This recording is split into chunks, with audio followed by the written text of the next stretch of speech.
All right, today we're going to talk about the unforgivable sin. It's all about follow-up. Customer service, like every other challenging activity in life, is about follow-through. In every major sport, trainers drill participants on the importance of proper form and follow-through. Unfortunately, we're not hitting a ball or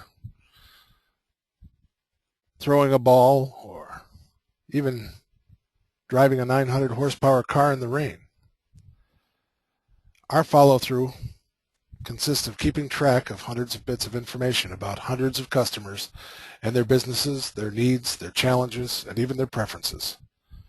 To master follow-through, we have to first know what it looks like. When a customer shares a particular need with us, it's with the expectation that we will care enough to do something about that need. The customer will never know what we did with that need unless we communicate step by step what we're doing to satisfy that need or deal with the problem. For me, the biggest challenge to follow through is organization. Remember who I'm dealing with, what problems we're trying to solve, and where in the process we are is all challenging to me. These thoughts keep churning in my head, and occasionally I have a brilliant insight about how to deal with a particular problem. That almost never happens while I'm talking with the customer the solution is for. It usually happens when I'm doing something entirely unrelated. In order to keep track of these random thoughts, I have to write them down. That's where Ace of Sales comes in handy. I've also been known to email myself and write notes on scraps of paper. I usually find those in the dryer after laundry day. So what are these brilliant tidbits that I'm coming up with? It could be as simple as remembering after hanging up with someone that you talked with a guy who has a solution to their problem 6 weeks ago. Best follow through in that case is to call back and tell your customer you have a lead on a solution. Then call the guy you think can help and see if he actually can. Then get back to your customer with the results, good or bad. Remember, not finding a solution doesn't mean you're failing your customer. Failure is not keeping your customer informed as to the status of your attempts to find a solution. Follow-through is necessary early in the sales cycle. After an initial call, follow through with a brief email. This isn't the time to sell them something. Just thank them for their time, mention something they said that was important. Let them know that you listened. 3 or 4 lines is more than enough. Again, Ace of Sales can help you track that initial call or track those contacts because the emails you have sent are tabbed to the customer contact profile. Also, after that first call, immediately enter a reminder in your calendar for a follow-up call. The time scale is based on your conversation with the customer. If they asked in your first call for a solution to a particular problem and you sent information in a catalog link addressing the problem, follow up in the next day, 2 at the most. If you caught them right in the middle of an urgent need, same day may be appropriate. Often, as you research a solution, or as you think further about the customer's request, you'll need more information from the customer. Take that opportunity for another contact. Make sure you have all the relevant data. For some calls, it'll be a week, maybe 2, before you follow up. Don't let it go that long with a new prospect. They're not going to remember you. 5 to 7 working days is about as long as I like to go, and sometimes they forget me even then. How long or how you follow up depends on what you've done before. The important thing is that you follow up. The one thing a customer will always remember is when you said you would do something and you didn't. So I'm going to turn you guys back on here and ask a couple of questions. How do you follow up with a customer who places an order?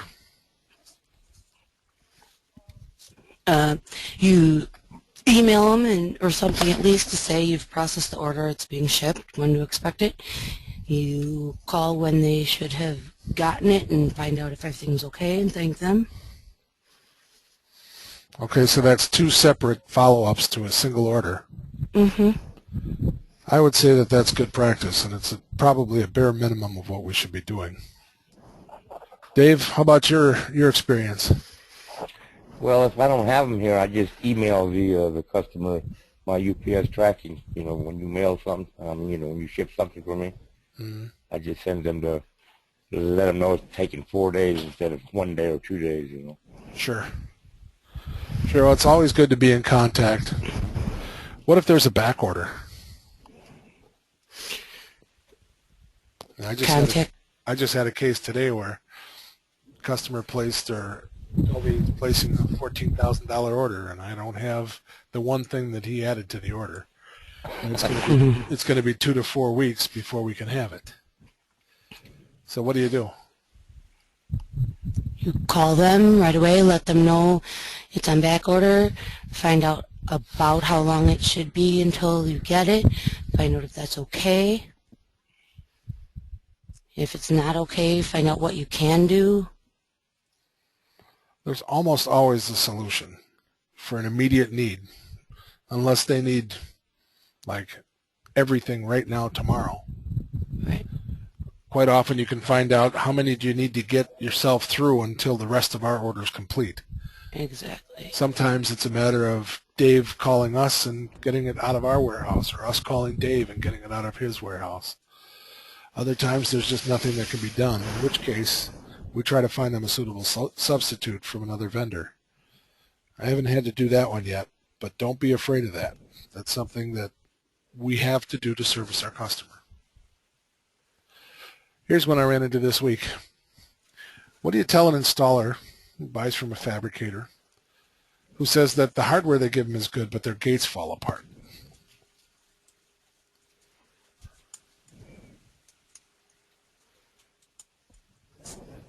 What are your options? First, I'm wondering why they keep buying from that person, but I would find them a new supplier, a new gate builder. That's probably a good first start. He also told me that he buys hinges from this, or hardware from this fabricator, and builds his own gates, and it's his own gates that are falling apart. So that's a pretty gutsy thing to tell a guy the first time you talk to him on the phone. So what should I tell him?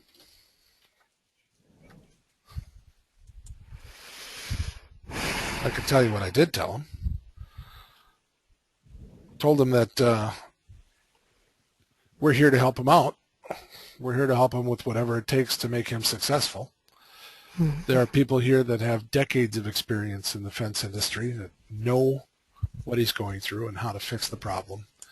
And I've asked him to send me some specs on the gates that he's trying to build so we can try to track down what might be necessary to make it work. That's our goal, is to make it work for the customer. Any questions?